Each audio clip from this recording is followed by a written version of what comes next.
ดาคาพอปาอยู่ห้ามลือซาลือจีนะขอนี่มีจามาบีเคอและพอลือดาลูมาจีเฮนาอยู่หูพอปาแก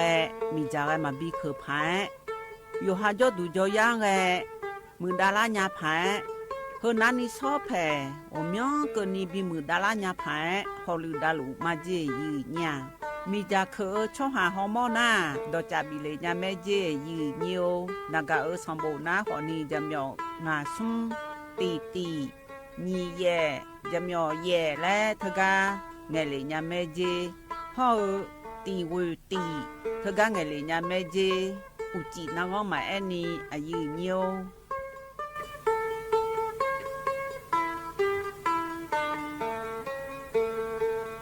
ခါချောချောမဲနုမဲနု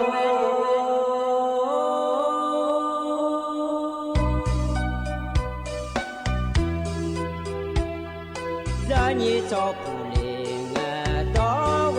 သူရခါပဇာညေချောမလေငါတော်ငါချောရခါပချောပါမရှိချောချလော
นักกอลาสากาแหล่ละเงเจหูชอบาผิวชาบ่าวอคอยบัทอนซุมอเกอรามคานักกอลาสากาแหล่ละเงเจหูชอบาผิวซาอควายาเมเอขอนักกอลาสากาเนบิมโดลานักกอมายาเปียนักกอนากาซาเตบูซากาชอบาลูอามูฮเดเนญีโคลาเฮกากอยาดาดาเมเฮกาดาดาญาเมหน่วยบริการในระบบหลักประกันสุขภาพแห่งชาติสำนักงานสาธารณสุขจังหวัดสำนักงานหลักประกันสุขภาพแห่งชาติเขต1 ถึง 13ศูนย์คุ้มครองสิทธิบัตรทองตามมาตรา50วงเล็บ5สายด่วน1330กด0ตลอด24ชั่วโมงสปสชเขต1เชียงใหม่นากาจำยองาซุ้มยี่เยงาซุ้มงาโยกานาลูกาตุเมเด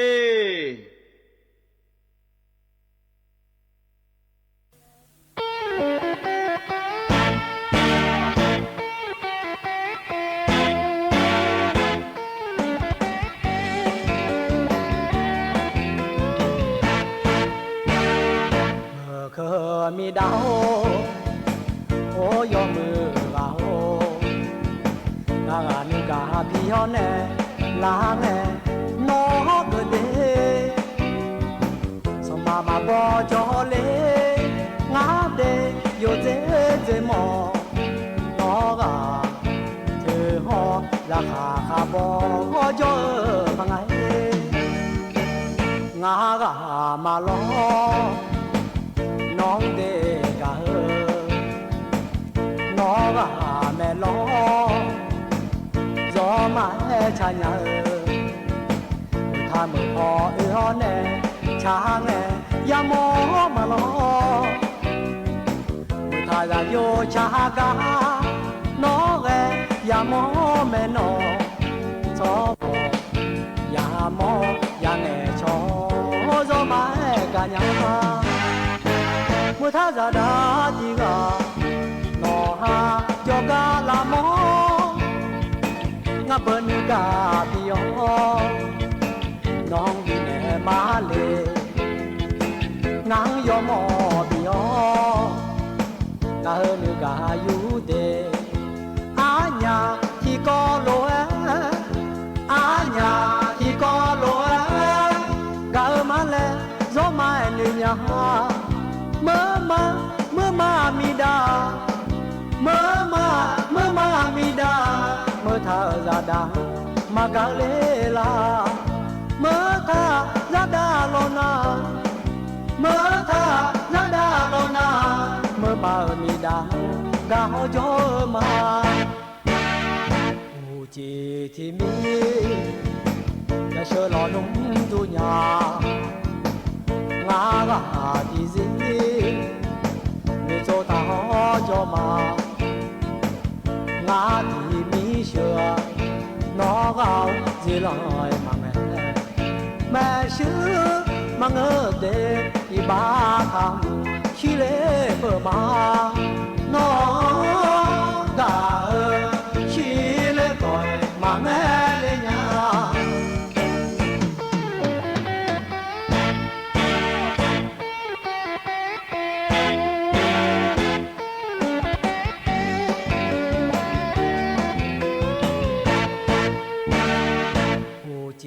ที่มีอย่าเชื่อหลอนนุ่มดูญางากาที่ซีมีโจทาหอจอมางาที่มีเชื่อน้องเอาจีลอยมาแม่ชื่อมังเอเดที่บ้าทำขี้เล่เพิ่มมาน้องกาขี้เล่บ่อยมาแม่เลยญาน้องกาขี้เล่บ่อยมาแม่เลยญา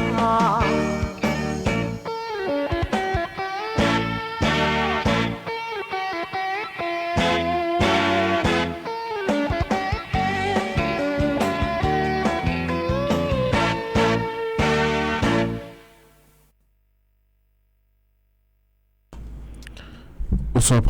อุทุธรรมะอาเยนี่วานาลุในลอยเยเดอายุสอลอยสอนาลุถนเจอหรออาเยนี่วานาลุในพยาถนเจอเมียเยญานิมสอกระดูจอนาเจอนางนาเกลาแม่เยเยวันพฤหัสสบดีลอยเยเยแต่ไม่ได้ลอยนิมสอนะงานแน่อายุเชื่อมึงได้ที่คอลเวอร์จอดามาเยญาเฮกาเมียวมัวดูจอนาเยนี่เนี่ยถนจุมาเดยเยเดเมียวมัวดูนะขอนี้สถานีวิทยุกระจายเสียงแห่งประเทศไทยจังหวัดเชียงใหม่สำนักงานประชาสัมพันธ์ที่3กรมประชาสัมพันธ์ขอรู้ว่าคู่มาเยเนี่ยเรากรมประชาสัมพันธ์นะขอเนี่ยรัฐบาลก็เกาะอาเยเนี่ยจะกะกะ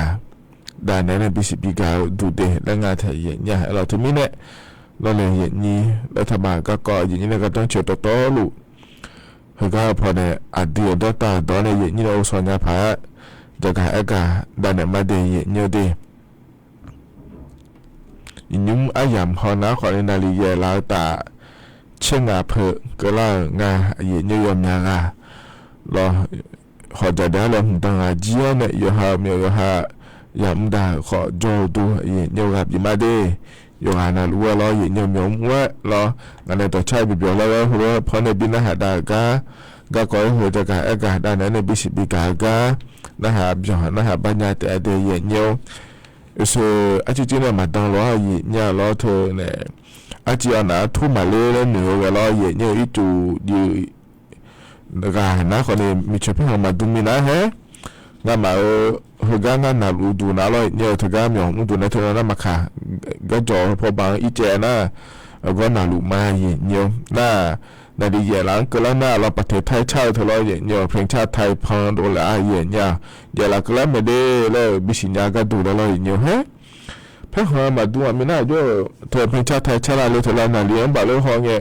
เช่นนาทีจะนี่จะสีแล้วห่อมาเลยอย่างนี้ขอนี่มันเมื่อเราห้องเราเธองานนาลีเธอ ภาษาสีมันยกขาหมอนี่เป็นเยอะจริงอะไรอย่างเงี้ยถึงนี่เนี่ยเราอายับยังไงสิแล้วมาแทนเนี่ยจ่อฮะประเทศไทยชาลาเนี่ยถึงนี่เขาข้อมามีเชื่อดูเนี่ยเราจะดาราเนี่ยเขาก็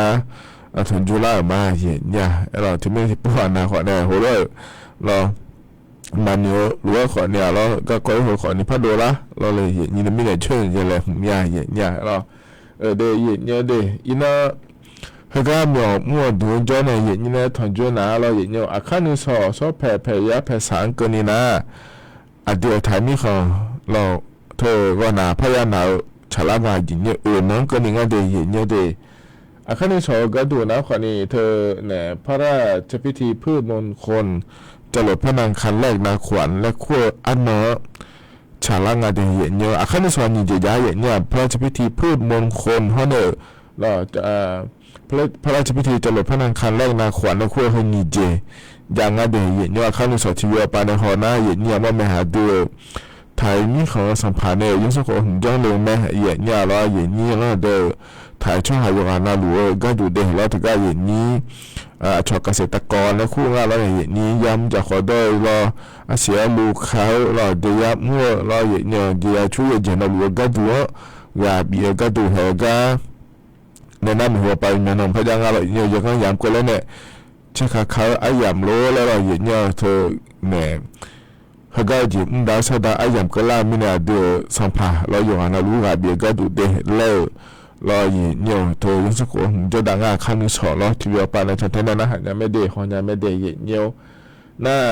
ขั้นที่สองนะคนในวันศุกร์ก็เล่าถึงที่นอนแล้วนานแล้วนอนรออยู่เนี่ย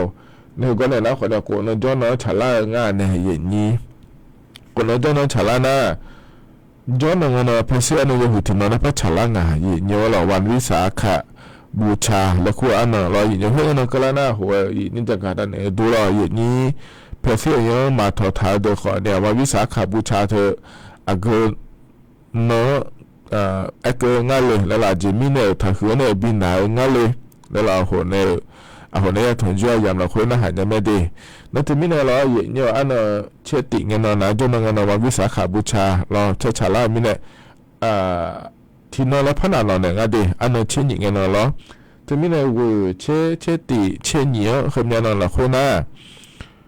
ราชการปานหนาวงานในยิทยานาแล้วก็ราชการหยกมือตัวเยี่ยเล่าหรือเมียเลยนาขอในอินเนอร์นการนี้อายัมยาสีเยี่ยเยอะอินาลันทำไม่ได้เยี่ยเยอะดี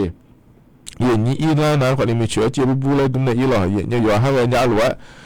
บุษโซเลยล่ะดุมในอินาไม่ได้เยี่ยเยอะน่าย้อนพายนะขอในเยอะมาเราราชการปานหยกมือตัวนะขอในยาขอคุ้มมาบิดดองเยี่ยเยอะอยู่กันนะหลุดเดเธอเนี่ยแม่นี่นะช่วยยังแม่นี่จอกันละมาบิดตัวเนี่ยอยู่กันละลูกเราจะไม่ได้ยาหัวมาตัวนะขอนี่ยาสิญญางานเนี่ยนี่เราย้อนป้าบ้านสุดท้ายที่เดียวมาเราจะไม่ได้ย้อนเราเดียเนี่ยเดียแล้วถึงก็ที่ก็พระเจ้าเราเนี่ยพาเวลาขันอุจจาระเราเนี่ยมาในเชติกันเราถึงก็นายกเทศมนตรีทเชื่อก็ดูแลงานเทียเนี่ยขันอุจจาระเราเนี่ยมาดีนั่นถึงแต่มันเงยยมอยากก็เลยถ่ายจะมาเนี่ยขันอุจจาระเนี่ยมาดีที่คนเราตัวเรามาเนี่ยเราถึงก็เนี่ยนะ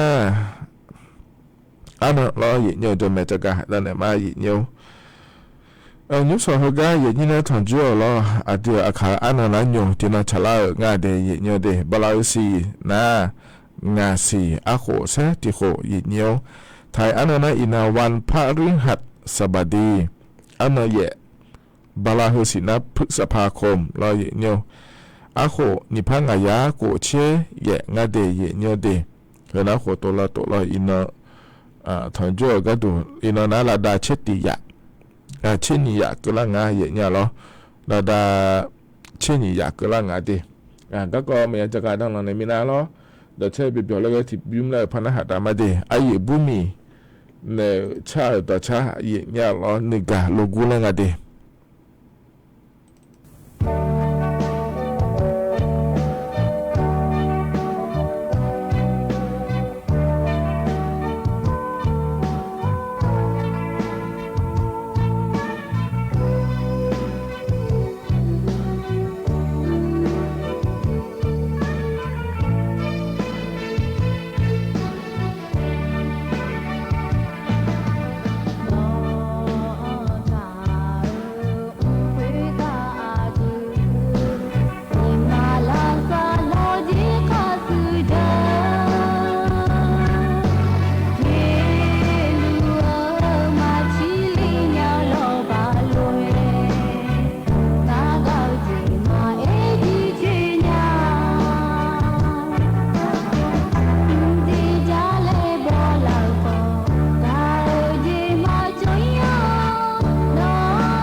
แต่การยุ่งพันในบินหาดาแต่ชาเธอบิวมาเย็นเยอะไอ้บุมีเนชาแต่ชาเดนึกาโลกูและแม่เย็นเนี่ยอัดโดเลียอายาละค่อยแต่ชารอเย็นเนี่ยพันในบินหาดาก็ยันน่าหับอยู่ดูเดเย็นเนี่ยเดจนพอแล้วเนี่ยนะหาละเย็นเนี่ยว่าน่ารู้ดูธรรมะเย็นเนี่ยล้อมาข้อไปในนะหาแม่เฟซบุ๊กไปในนะหาแม่เดที่ขอเราจุดมาอย่างนี้เถียงนะยิ้มสอห้อยากานะคนนี้เธอเนี่ยเกือบไปในนะหาญาเลยเลยนะคนเนี่ยมาข้อช่วยเนี่ยรออย่างเดียวบอกเกิดแล้วขอคู่มาข้อแล้วขอคู่แม่เย็นเนี่ยล้อเธอก็จะพอก็ดูนะคนเนี่ย AM ที่พายาสีเช็กโกกิโลเฮิร์ตพอปานเดย์เย็นเดียวเขาเนี่ยรอเฟซบุ๊กพอปานเนี่ยก็ดูนะถึงก็อย่างนี้เฟซบุ๊กไปเลยเนี่ยชอบโปก็ฮอลลีเดย์ชมเนี่ยบัวเธอนะคนเนี่ยสวทจุดเชียงใหม่ AM 1476กิโลเฮิร์ตหัวบุนะโดล่าแม่เย็นเนี่ยแต่ก็ทางแถวฐานเนี่ยอยู่สองนะลูกหัวรออยู่มีนะลูกหัวทางจุฬาเนี่ยอะไรเนี่ยหัวเนี่ยไม่ได้เย็นเนี่ยดีงั้นก็ยังมีข้อเล่มถ่ายจะแม่เย็นเนี่ยไอ้ยามพากันเนี่ยหลัวจะกะดันเนี่ยมาเย็นเนี่ยมีนะรอลำปางมือหัวปะมาเรายังมีกาเดมือเธออำเภอหลักหัวรอเย็นเนี่ยอำเภอเมืองหลักหัวแล้วเธอก็ปอพอหัวปะเนี่ยเย็นเนี่ยนากาหัวปะรอเธอก็ขอให้ดูแลเนี่ยเย็นเนี่ยจะกะไอ้การยาพายแล้วจังหอเธอรอยากาเกิดด้วยเนี่ยมีนะเธอก็เจ้าหน้าที่เอาไปยังไงดูเลยเธอเนี่ยแหลมท้าหรือว่าเปลี่ยนงานดีแล้วตัวก็เลยงานเธอเย็นเนี่ยรอนั่นที่ปพยางานสีเดียเย็นเนี่ยอันนั้นเชื่อสุ่มเงินเนาะรอเธอก็จะมาเมื่อรอนี่เพราะเนี่ยยมยากาสียมยาเมื่อเราคุยรอเนี่ยคนเนี่ยอดีตขายมเนี่ยนี่โจ้นะเธอก็จะมาเมื่อเราคุยงานเธอก็ยอมมาในโบถาลัวนะรอเย็นเนี่ยจะมาเมื่อรอนี่ที่ปแล้วพบิมมันสิเจเดียเย็นเนี่ยนากาหอปะในรอเย็นเนี่ยแล้วเขาจะได้ในนาฬิทีหลังเดี๋ยวยมอยากปมาเกิดขอเนี่ยเทียนานุ่งสองห้อยากานะคนนี้เพื่อนในกลาหน้ามาโชกุนียชิญญาพายแล้วจากาปนในได้เดียเนี่ยเดียอันนั้นจะสุ่มเงินเราก็เขาจะได้ในนาฬิทีหลังจะมาเหมือนเราคุยก็ถึงเหมือนเราคุยโจ้เดินหน้าเดียเนี่ยเดียอันนั้นจะที่ก็รอเย็นเนี่ยเหรอส่วนทันจุกันในยังไอ้ในท้าหรือว่าเพื่อนนักเกล่าจนเงินเราอย่างเงี้ยเพราะเสื้ออันเราอยู่หือแต่มังเงยอย่างเงี้ยเธอนายกเทศมนตรีเขาในสมาชิกสภาชอเชื่ออันเนาะฉลางาเดียอย่างเงี้ยเดแต่ก็อย่างนี้ส่วนมาขาเทศบาลเราคือมาเลยที่ยานะเราอยากชอเชื่อแม่อย่างเงี้ยอยู่หาผัวก็ดูอยู่หาโจดูเราคือเราสู้อายุบิเกอร์เนี่ยบิฮลุดาก็ดูเลยดูมาก็ดูเลยแล้วเราอย่างเงี้ยเทมิเนี่ยเราอย่างนี้ชมเนี่ยว่าเนี่ยไอ้ยามก็เล่าเดอชดเชยเล่าเดอไอ้หัวที่หัวเนี่ยแหละตาหัวปากงานเนี่ยอย่างนี้จะชดเชยเดอย่างเงี้ยเดอาชอนหน้าที่และคุงอาเหยเนี่ยเราหน้าที่ถึงนะคนนี้อยากมั่วเจอาดามานะอย่างเงี้ยชัวร์หรือว่าสมบูรณ์อยู่นะอยากสมบูรณ์ยาจ่อหรือว่าอย่างเงี้ยมาจ่อแล้วแม่เนี่ยมาชัวร์แล้วแม่เนี่ยอย่างเงี้ยเพิ่มขอนี้ก็แม่มาเชื่อแล้วแม่เนี่ยเดอย่างเงี้ยเดอาชอนเนี่ยอยากจ่อเจแล้วถามมีเนี่ยเราอย่างเงี้ยอยากมั่วเท่าเจและทางมีเนี่ยเราอย่างเงี้ยอันนั้นเช็ดติกันนะอุตสาหนาลีเย่หลังเนี่ยยังเงี้ยนาลีงาหลังก็นี่ยามแม่อย่างเงี้ยไอ้ยามเราเลยอย่างนี้ถึงมีเนี่ยเราอยากชดเชยเดย์อย่างเงี้ยเดย์ชมเนี่ยเรานั่นว่าดูเลยจิเมย์ยุ่งหนาเราเธออาศัยชดเชยเนี่ยผังอะไรแล้วเธอก็เกิดโมเดลแล้วนายกเกิดโมเดลสมาชิกเกิดโมเดลนะคนเนี่ยชมเนี่ยดูเลยจิงาอย่างเงี้ยเราเธอสู้งานเลยเราก็จะมาเมื่อเราคุยเรื่องงานด้วยจะอำเภอเมืองเราคุยรอเย็นโยงานขอนี้ไอ้ยามก็แล้วนะเฮก็เดี๋ยวอยากจะเชื่อแม่เย็นโยจนงานเนาะรอนี่ถ้ามีงานขอนี้ก็จะเชื่อเลยมาดีถ้ามีอยู่งานดูก็ดูว่าดีระยะก็งานนี้นั่นที่อันนั้นเพื่อนงานอยู่จนขอนี้มาดอนหรือว่าเราชมีเขาอย่างเอียวโลหัวยาอีเนี่ยเราเธอเนี่ยมาช่วยเชื่อเนี่ยก็ดูโลอย่านะหัวเราสาระเดี๋ยวนะขอเนี่ยเรามาก็เลยมีนักสิญญาเดินนะขอนี่แห่สินะไม่หูเนี่ยเธอก็กกตป้าจ่ายเนี่ยอย่างเงี้ยกกตจ่ายก็ดูนะขอเนี่ยเธอก็อินเทอร์เน็ตหัวปลาเลยเนี่ยขอนี่จ่ายเลยเนี่ยแอปพลิเคชันสมาร์ทวอทและคู่ปลาเนี่ยขอเนี่ยจ่ายเนี่ยไม่ได้เย็นเยอะดีเมื่อนะขอนี่ช่วงนั้นรถเถียนนะแห่เฮ้ยเนี่ยตาและฉลากเขาคุยเพื่ออยู่ยี่เลยเฮียแล้วเนาะชมเนี่ยไม่เลยอยากจะเชื่องานเดียวแล้วไม่เลยเราไอ้ขอเนี่ยแห่เมื่อเนี่ยเบอร์แล้วเราคุยอยู่มินเนโรแล้วเนาะ เดต้าเชื่อเธอสีนเจอะไรคุยอายามละคุยละเจเนสีนอายามละคุยเลยพระจันทร์ไม่เดียเนี่ยเดียยามาสิญญานะขอนี่ล้อนากาเธอแล้วพายมาบีเนี่ยพิคิชันสมาร์ทบอร์ดแล้วคุยเธออยู่ฮานากาดอนเนี่ยให้คนเลยขอเนี่ยจันทร์แม่เนี่ยเดียมีเนี่ยล้อเนี่ยอายามก็แล้วนะขอนี่เชื่ออีล้อเนี่ยน่าคุยเงินล้อเนี่ยคุยเงินเนี่ยคุยเงินละคุยเต็มมันเงอันนั้นเชื่อตีเชื่อนี่เชื่อซุ้มถึงไงอย่างมันค่อยวิวเชื่อพอไปในจากการเอกาโดเลยนะเพื่อไงอย่างมันวิวเจออย่างนี้ยังไงเดแล้วตัวจะอาศัยเนี่ยเรากดเชื่อเนี่ยสิเชื่อบิ่มกันนี่แหละแล้วยังไงเจอก็เดือดไทยมีคนในละตาปะรออย่าพออย่าขอนี้ง่ายอีสานปะของเงื้อรอไทยมีคนเชื่อละโอปะขอนี้ง่ายเดเนี่ยเดไทยมีคนเดินนี่ละก็เช่นเนี่ยสิเชื่อบิ่มกันนี่แหละแล้วยังเหลืออย่างไงเดแล้วตัวจะการเอกาอาศัยเนี่ยเราอันนั้นเชื่อตีเชื่อนี่เชื่อซุ้มเราวิวที่การในสนิยาเนี่ยจะเล่บอจาเนี่ยวิวสิขอนี่กาลิญาอย่างไงเจเนี่ยถึงมีอะไรเหรออันนั้นเชื่อติเงี้ยเนาะรอเธอนายกเทศมนตรีเธอเชื่ออันนั้นของพระชาลาเวมีอะไรอย่างนี้เทียนาอยู่ฮะจดูมาจนี่อยู่ก็จะย้ำจากขอตัวเยอะโลรออย่างเงี้ยมีย้ำเยอะโลเลยนะขอนี่โอลาดอนยาผารออย่างเงี้ยอายามันจะยั่วเนี่ยรออีเดลาเดย์เงี้ยเดย์เงี้ยนะขอนี่ฮะอันนั้นเวเงี้ยเนี่ยนะมีเนี่ยรออย่างเงี้ยเวเนี่ยขอเนี่ยอินเนี่ยเลยเนี่ยโลเช่งเงี้ยขออินเนี่ยโลเช็ดติงเงี้ยขออินเนี่ยแม่เนี่ยอุศอาจารย์นะเยอะรออย่างเงี้ยบางอย่างเงี้ยนาลีงาหลังก็เนี่ยอายามบินเนี่ยแม่ไอ้ขอเนี่ยรออีจอละจอรออย่างเงี้ยอุเยสนี่เยอะจังไงเจเราเยอะสิกันเลยจังไงเจจะเลยสนิบงไงเจแล้วเราเนี่ยทอมพูเนี่ยมั่วนะขอเนี่ยหนาวเนี่ยบิดาชิเลเนี่ยเราอีเนี่ยผาอายามาจิยั่วเนี่ยแล้วมันทำเราเดย์เนี่ยเดย์ที่มีเนี่ย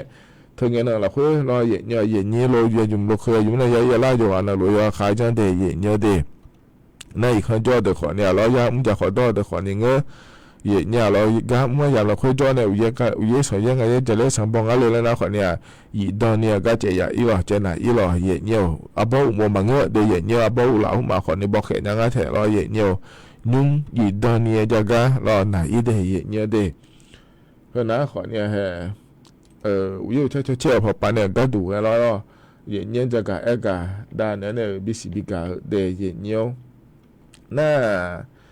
อีน่าล้อเนี่ยอีน่านะมันเนี่ยนะยกคืออันนั้นที่นั่นพัชรังอ่ะเนี่ยล้อเธอเนี่ยวันเกษตรกรแล้วคู่งานเดียเนี่ยเดเธอย้ำจากขอโดยสำหรับดาเสียลูกค้าเดอรอ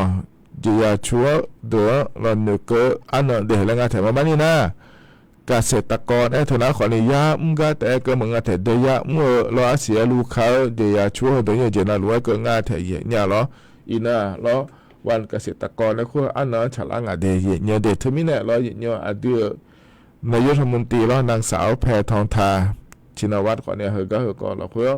ขอยังเนี่ยก็ง่ายเดียเนี่ยเดือไทยมีขอนะขอเนี่ย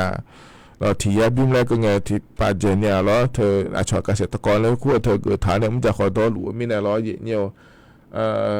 เดือนนี้มันที่ก็ดูนะขอเนี่ยหูบาหลวงเรายาวมาสานเนี่ยเราเยอะสุดๆอยู่ขำหย่อนในโลแล้วเราอย่างที่จะก็สุดๆแล้วโลแล้วเนี่ยดาวเราบิดเนี่ยก็ดูแล้วถ้าบ่าวปลาเลเจลูมาเดแล้วตัวก็ง่ายเทียเนี่ยเดือถ่ายช่อหายวันละลูเราจะขอตัวปลามือดาราเนี่ยเราอยู่มันจะซาดัวปลาคนนี้มือดาราเนี่ยผาเดแล้วง่ายเทียเนี่ยเรานั่งอยู่แล้วเดี๋ยววันละลูมันจะถือเกษตรกรแล้วคุยอยู่วันละลูก็เราถึงมาเดแล้วตัวก็ง่ายเทียเดือนนี้หมดเดียวก็ดูนะเราที่ขอรู้ว่ากูเนี่ยเดือนไทยมีขอคือแล้วมาแล้วนี่เราเนี่ยอย่าพอนะลูกก็ดูแล้วคุยถึงแล้วมาแล้วนี่กูเนี่ยที่ขอรู้จนละอินนั้นก็เนี่ยเขาเรียกจนดารามีเนี่ยเดแล้วถ้าบางคนนี่เธอที่ขอรู้จนดารามาเดชอบดารามาเดแล้วตัวจากการกเกิดง่ายเดเยอะขนาดขอเนี่ยเดือนนี้หมดที่เนี่ยเฮงเงินเกิดแล้วอายามละคุยรอจากการเกิดเดี๋ยวรอเยอะขณะตอนไปอายามเฮละคุยรอนี่นะถอดด้วยในจากการด้านนั้นในบิสิบิกาเยอะเฮกันนะเนี่ยตัวใช้จิบยุ่มเลยพนักหาดามาย้อยเมื่ออักขมาแล้วไงเดที่เขาร้อยนะฮะเบียดามา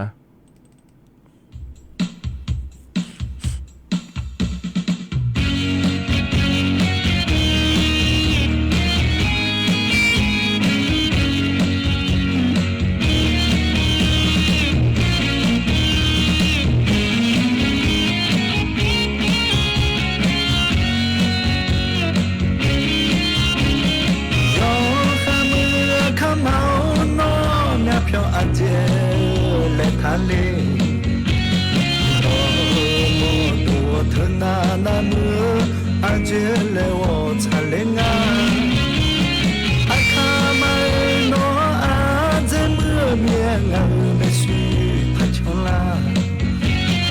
莫那啊能嘛有足足嘛个娘。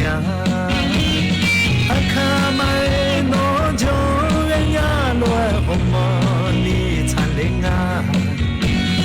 lo akalo majamo nyalo akazama gmo nyalo lo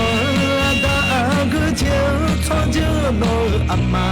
khwe asua no ji la tu mama phanga no ji ngaloe akame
Monyalo,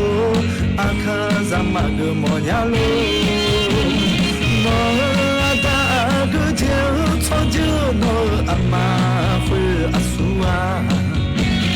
no jini la mama panga,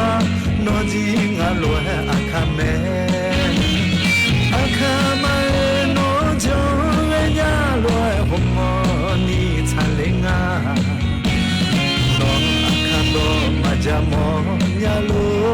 akazama gmo nyalo no ada guje chongje no amma fu asua no jini la mama panga no jinga lo akame no jinga lo akame no jinga lo akame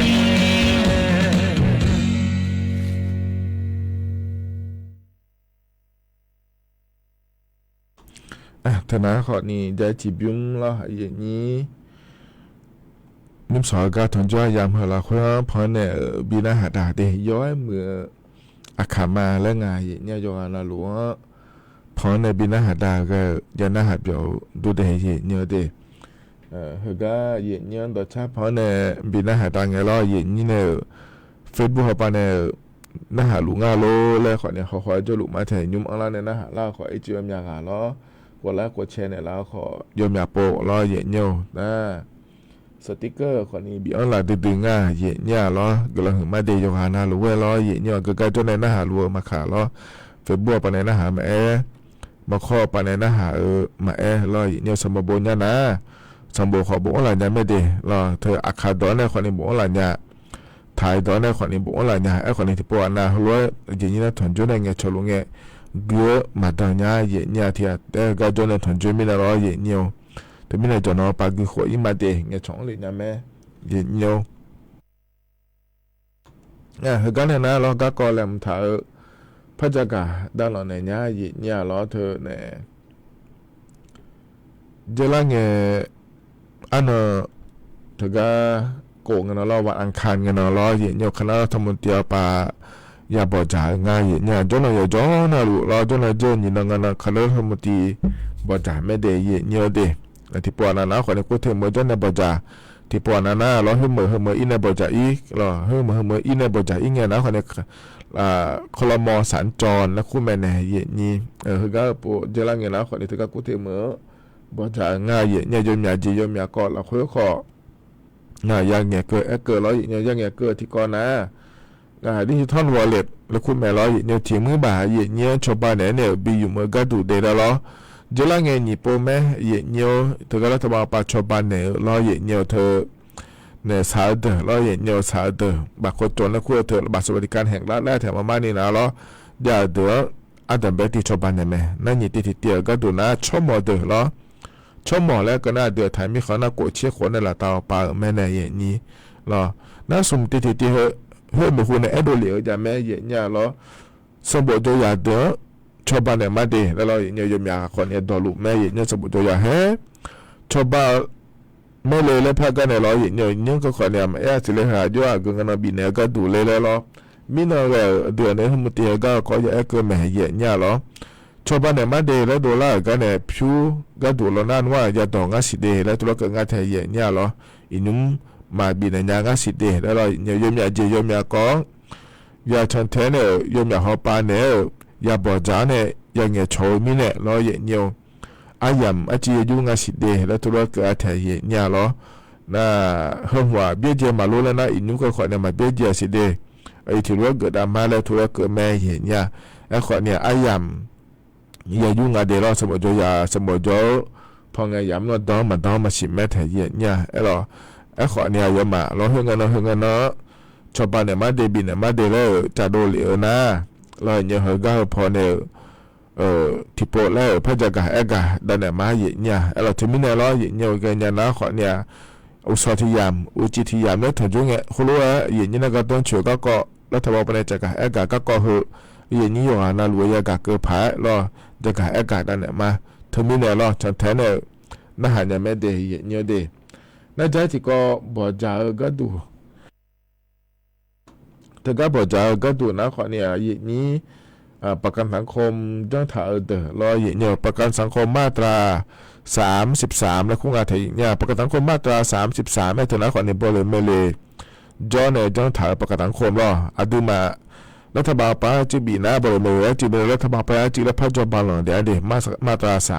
33ธนาคารนี้รอเหี่ยหน้าเที่ยนะนะคนนี้ก็หลานเนี่ยรอเธอบริเวณในบีอิโดเดโลแล้วคนนี้จ้างอาไทยอยู่หาอิโดเดโล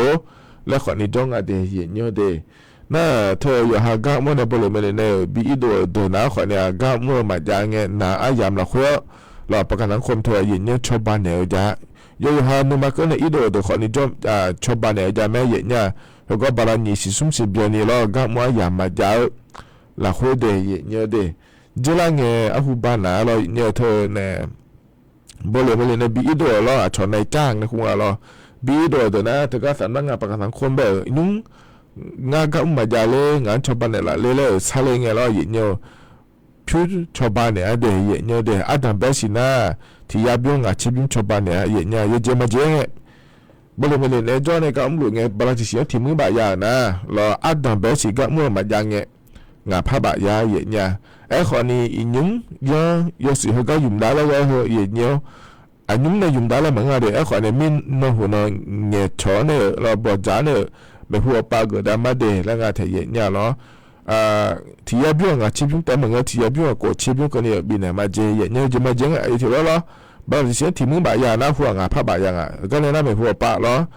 ก็ผ้าบางก็เนี่ยบิก็เนี่ยมาเดแล้วก็เหรออาดัมเบสสีเดนี่สีสุ่มสีนะที่ปวดเจ๊ก็ขาเลียเย็นเนี่ยยศน่าหลุดเหมือนนี่ยาแล้วมันเงี้ยเดบลาสุ่มสีก็เนี่ยชาวบ้านเนี่ยเย็นเนี่ยไอ้คนนี้ส่วนกันเนี่ยเกิดแล้ว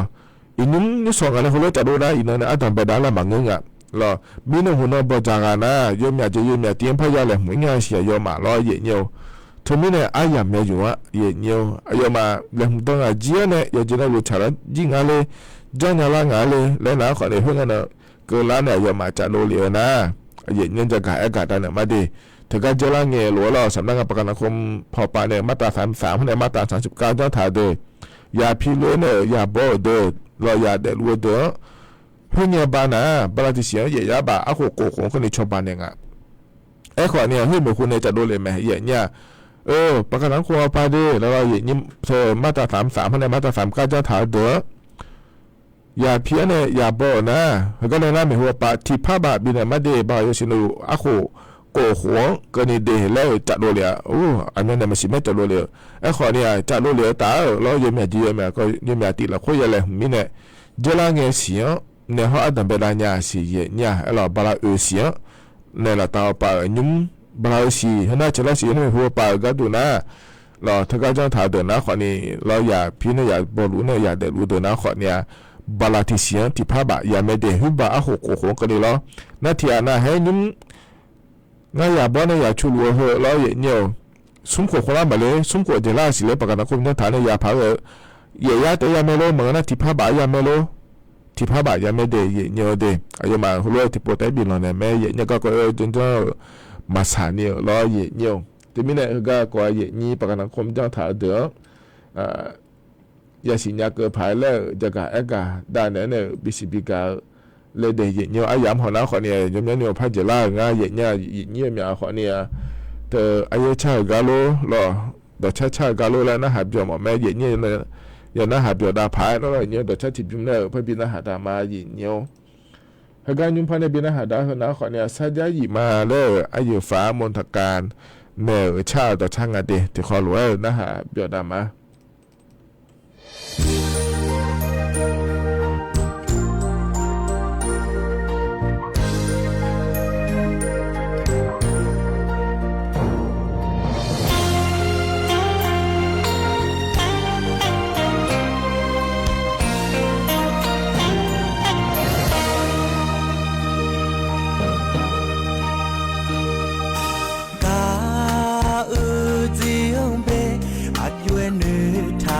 กา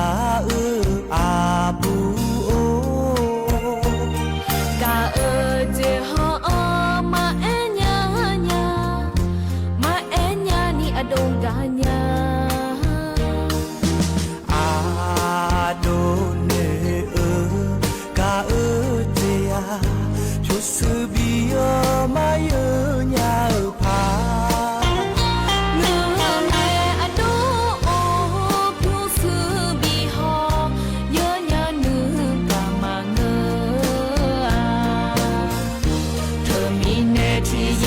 กานึกามาพายสาญาซีมามีเนเมซีอัญญาสาญาซีมา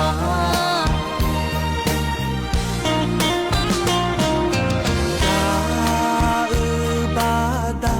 นิเนยาสาเงอัดดวงเปเจียวเนพาชงสายันเจ็บผู้เลขอมาเพียง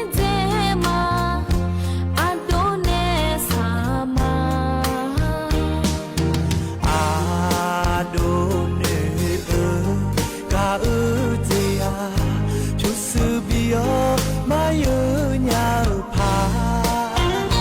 เนื้อแม่อดูโอผู้ซื้อบีหอเยอะยาเนื้อกามาเงอ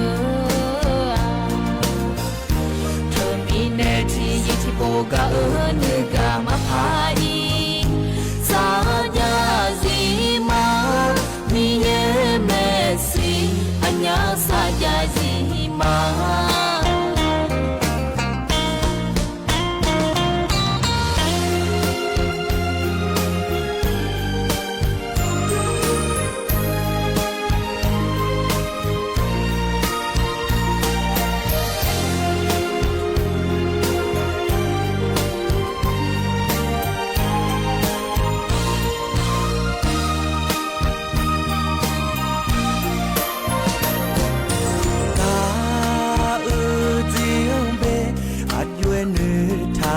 กาอาบูโอกาเจฮอมาเอญาญามาเอญานี่อดงกาญาอาโดเนกาเจยาชุสุบิโอมาเยญาพาเ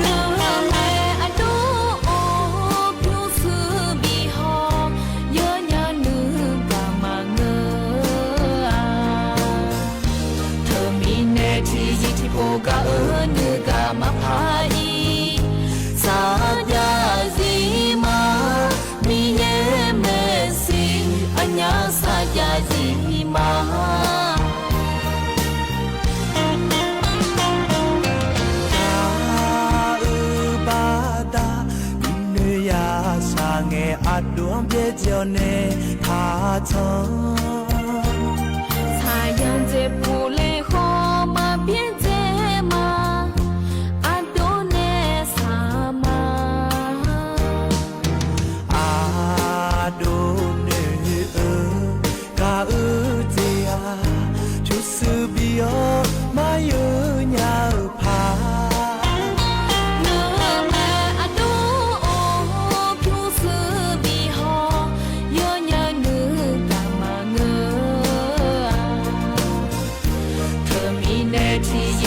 ga ne ga ma pai sa ja zi ma mi ye me si anya sa ja zi ma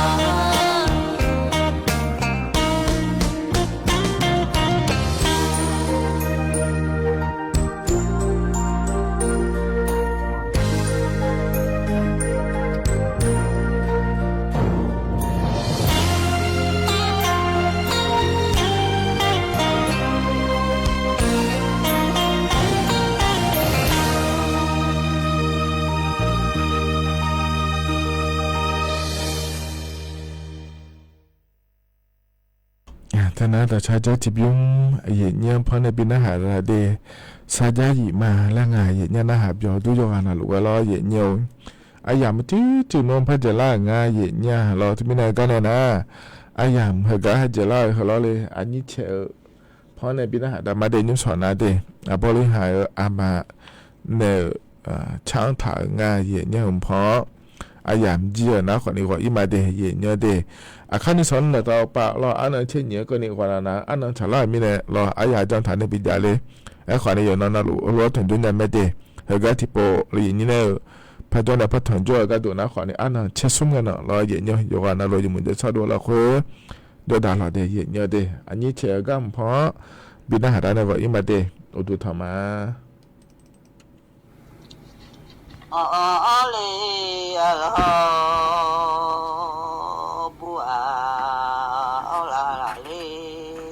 ลอลอเลยโอ้ยยามมีอาบัวโอที่ว่าโอ้ยเฮ้ยยาเฮ้ยโอ้ยตีเลยเฮ้ยโอ้น้องเฮบ้านนอยอหลอโอ้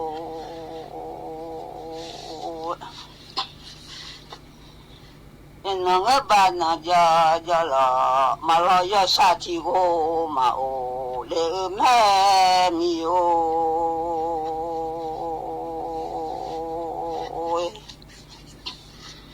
บุบังเชลยอหลอ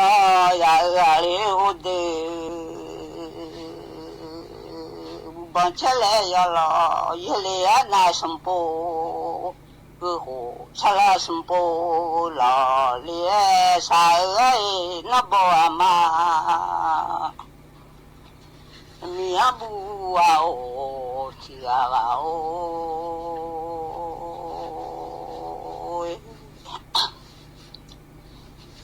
เดลากา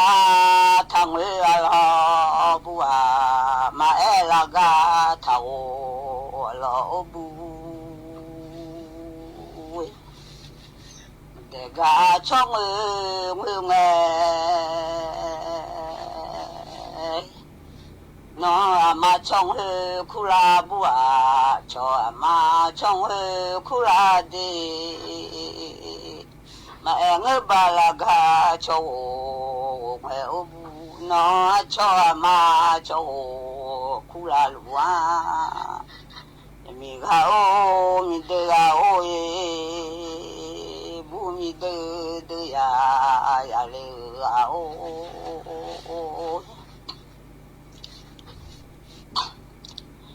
ยืมบาลังอยู่เนมามิโออยู่คาเลนาเตเตญาฮเลอยู่คาเลโลมิซาเพียอยู่เนญาโอบู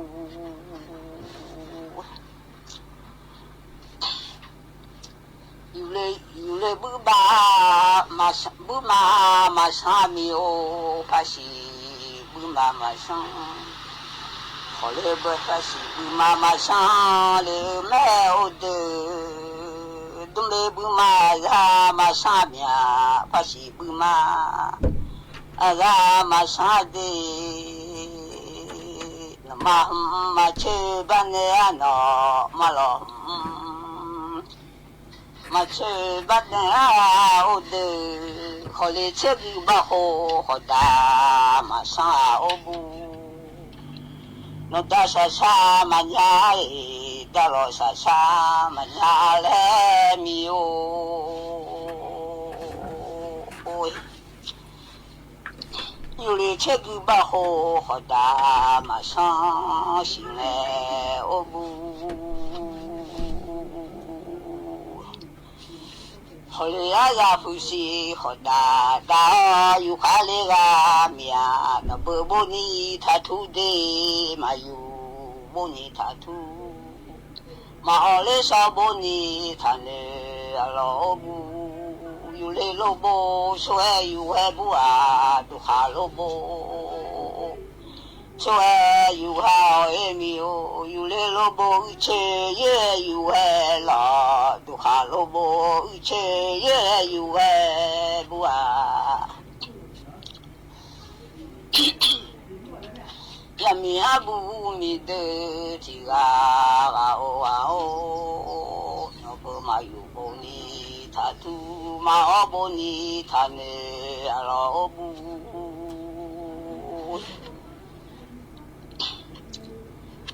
mà rằng là thu ne mà mía, hoặc rằng là thu ne mà de, đã lo chơi dong là ne mà obu, mi abu ao, ti ao ale oe,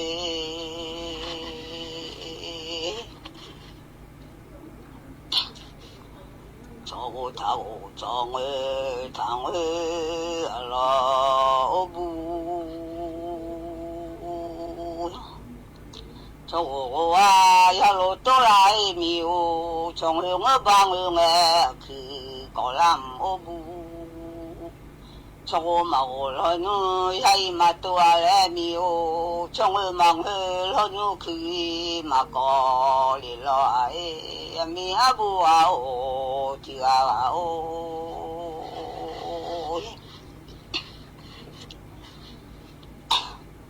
mà chuyện gì à để lại ai ô đê là ra chuyện gì à để mà lo là ra chuyện gì à để nghe bùa mà để mà đi là ra mà để mà lo là ra để sa ya ba cả chỉ cho mà là lu ta lo đã chịu lo nu chuyện như à đã lo đã chỉ thế như là như người miêu đã chỉ ngỡ ba mà như mà hư lo đã chỉ như xa là bà cả chỉ cho hư la lu ya mi abu ao chỉ ao ale oi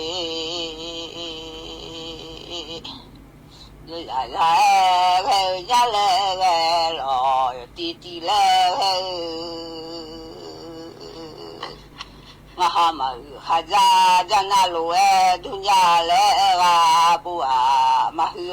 ra na cho chị đi hồi ra mà mía lẹ ra ôi mà mong bao nhiêu na phà nhảy lẹ hay mà mong nhiêu na phà cho bố mà đã ho mà mong mía lẹ lo sẽ còn bố mà đã ho mà mong mía lẹ em mía bu mi đỡ chỉ là cứ mẹ đồ tết chơi mà mẹ đồ chơi hộ gái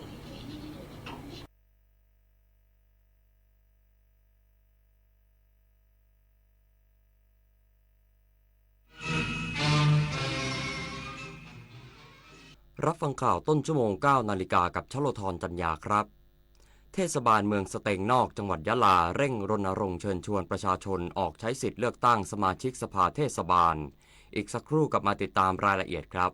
11 พฤษภาได้เวลาเลือกเพื่อสร้างชุมชนที่เข้มแข็งเลือกเพื่อแก้ปัญหาท้องถิ่นพร้อมใจเลือกคนที่เข้าถึงชุมชนเลือกคนที่เข้าใจปัญหาโอกาสดีที่เสียงของเราจะสร้างชุมชนในแบบที่เราต้องการ11 พฤษภาคม 2568 เวลา 8 นาฬิกาถึง 17 นาฬิกาอย่าลืมไปใช้สิทธิ์เลือกตั้งเทศบาลณหน่วยเลือกตั้งที่ท่านมีชื่ออยู่สร้างสรรค์ประเทศไทยพร้อมใจไปเลือกตั้งสำนักงานคณะกรรมการการเลือกตั้งคุณรู้สึกถึงมันหรือเปล่ามันอยู่รอบตัวเราแต่เรามองไม่เห็นมันแทรกซึมเข้าสู่ร่างกายของเราอย่างง่ายดายมันคือนาโนพลาสติกอนุภาคจากการแตกสลายของพลาสติกขนาดเล็กกว่าเส้นผม 100,000 เท่าที่ปนเปื้อนอยู่ในระบบนิเวศส่งผลต่อการเจริญเติบโตระบบสืบพันธุ์และอวัยวะสำคัญอื่นๆร่วมลดการใช้พลาสติกในชีวิตประจำวันเพื่อลดมลภาวะนาโนพลาสติกกันนะคะ24 ปีแห่งเส้นทางของกองทุนหมู่บ้านและชุมชนเมืองที่ดำเนินการภายใต้รัฐบาลที่สนับสนุนเสริมสร้างศักยภาพผ่านไปยังกองทุนหมู่บ้านและชุมชนเมืองทั่วประเทศโดยแบ่งตามขนาดของหมู่บ้าน 3 ระดับ S M L เพื่อให้กองทุนมีอิสระและมีส่วนร่วมในการดำเนินงานงบประมาณให้เป็นไปตามความต้องการของคนส่วนใหญ่โครงการ SML ส่งตรงโอกาสถึงชุมชนโดยชุมชนเพื่อชุมชนเกิดเป็นอาชีพสร้างรายได้และเป็นรากฐานในการดำเนินชีวิตอย่างมั่นคงสำนักงานกองทุนหมู่บ้านและชุมชนเมืองแห่งชาติตอนนี้ปัญหาบุหรี่ไฟฟ้าเข้าถึงง่ายมากและมีรูปแบบที่ดึงดูดใจเด็กๆโดยเฉพาะสารเสพติดเป็นภัยต่อชีวิตบุหรี่ไฟฟ้ามีสารพิษอันตรายต่อสมองที่กำลังพัฒนาของเด็กและเยาวชนอนาคตประเทศชาติจะพัฒนาอย่างมีคุณภาพร่วมปกป้องเด็กและเยาวชนจากบุหรี่ไฟฟ้าคนไทยไม่เอาบุหรี่ไฟฟ้าคนไทยไม่เอาบุหรี่ไฟฟ้าคนไทยไม่เอาบุหรี่ไฟฟ้าเทศบาลเมืองสเตงนอกจังหวัดยะลาเร่งรณรงค์เชิญชวนประชาชนออกใช้สิทธิ์เลือกตั้งสมาชิกสภาเทศบาลและนายกเทศมนตรีในวันที่ 11 พฤษภาคมนี้พนักงานเทศบาลเมืองสเตงนอกอำเภอเมืองจังหวัดยะลาได้ลงพื้นที่ไปยังบริเวณชุมชนมาร์กัสยะลาเขตตำบลสเตงนอกเพื่อเร่งรณรงค์ประชาสัมพันธ์การเลือกตั้งสมาชิกสภาเทศบาลและนายกเทศมนตรีเมืองสเตงนอกแก่ประชาชนที่จะมีขึ้นในวันอาทิตย์ที่ 11 พฤษภาคมนี้พร้อมทั้งเดินแจกเอกสารประชาสัมพันธ์ในชุมชนต่างๆเพื่อเชิญชวนให้ประชาชนออกมาใช้สิทธิ์เลือกตั้งอย่างพร้อมเพรียงกิจกรรมในครั้งนี้มีเป้าหมายเพื่อสร้างความตระหนักรู้ถึงสิทธิและหน้าที่ของประชาชนในการเลือกตั้งท้องถิ่นพร้อมเน้นย้ำการใช้สิทธิ์อย่างสุจริตและโปร่งใสโดยคณะรณรงค์ได้แจกเอกสารที่มีข้อมูลเกี่ยวกับวันเวลาและขั้นตอนในการเลือกตั้งรวมถึงข้อควรปฏิบัติในวันเลือกตั้งเพื่ออำนวยความสะดวกแก่ประชาชนในการเตรียมตัวล่วงหน้าในขณะที่เทศบาลนครยะลาร่วมกับทางสำนักงานคณะกรรมการการเลือกตั้งประจำจังหวัดยะลาได้จัดโครงการอบรมกรรมการประจำหน่วยเลือกตั้งหรือกปน.และเจ้าหน้าที่รักษาความปลอดภัยเพื่อเตรียมความพร้อมการจัดการเลือกตั้งสมาชิกสภาเทศบาลและนายกเทศมนตรีนครยะลาซึ่งได้จัดขึ้นในช่วงระหว่างวันที่ 6 พฤษภาคมถึง 9 พฤษภาคม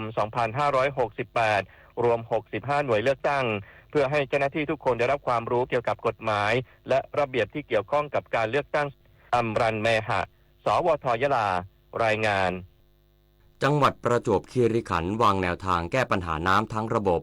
พร้อมรณรงค์ทุกบ้านทำรางน้ำจัดเก็บน้ำไว้ใช้ในครัวเรือนบรรเทาปัญหาการขาดแคลนน้ำในช่วงหน้าแล้งนายธนวัฒน์เรืองเดชหัวหน้าสำนักงานป้องกันและบรรเทาสาธารณภัยจังหวัดประจวบคีรีขันธ์เปิดเผยว่าขณะนี้จังหวัดมีแนวทางในการบริหารจัดการน้ำทั้งระบบเพื่อแก้ปัญหาภัยแล้งและอุทกภัยอย่างยั่งยืนโดยมีการตั้งคณะกรรมการที่มีผู้แทนจากหน่วยงานที่เกี่ยวข้องและผู้เชี่ยวชาญด้านน้ำมาร่วมกันวางแผนแก้ปัญหาทั้งระยะสั้นระยะกลางและระยะยาวซึ่งแนวทางหนึ่งที่จะมีการรณรงค์คือการเชิญชวนให้ทุกครัวเรือนร่วมกันทำรางน้ำประจำบ้านโดยอาจไม่จำเป็นต้องใช้ทุนทรัพย์สามารถใช้วัสดุจากธรรมชาติเช่นไม้ไผ่มาประยุกต์ทำเป็นรางน้ำได้และจะขอความร่วมมือผู้ประกอบการหมู่บ้านจัดสรรให้ออกแบบบ้านโดยมีรางน้ำและถังเก็บน้ำด้วยเพื่อกักเก็บน้ำในช่วงฤดูฝนให้มากที่สุดสามารถนำไปใช้ประโยชน์ด้านต่างๆเช่นการรดน้ำพืชผลการเกษตรหรือกิจกรรมอื่นๆในครัวเรือนไม่ให้สูญเสียน้ำไปโดยเปล่าประโยชน์ ตั้งเป้าหมายว่าจะสร้างหมู่บ้านต้นแบบที่ทุกบ้านทำรางน้ำเพื่อประชาสัมพันธ์เชิญชวนให้ประชาชนเห็นความสำคัญเกี่ยวกับเรื่องนี้เชื่อว่าจะเป็นแนวทางหนึ่งที่ช่วยบรรเทาความเดือดร้อนจากการขาดแคลนน้ำในช่วงหน้าแล้งได้ธนวัฒน์ วงศ์วิริยะวณิช สวท.ประจวบคีรีขันธ์รายงานซาอุดีอาระเบียเดินหน้าปราบผู้แสวงบุญฮัจญ์ไม่มีใบอนุญาตปรับสูงสุดถึง 50,000 ริยัล ดร.ปริญญาประหยัดทรัพย์หัวหน้าสำนักงานกิจการฮัจญ์แห่งประเทศไทยหรือเบียซะห์ประจำปี 2568 หรือฮิจเราะห์ศักราช 1446 ระบุว่าทางการซาอุดีอาระเบียเดินหน้าปราบปรามผู้ประกอบพิธีฮัจญ์ที่ไม่มีใบ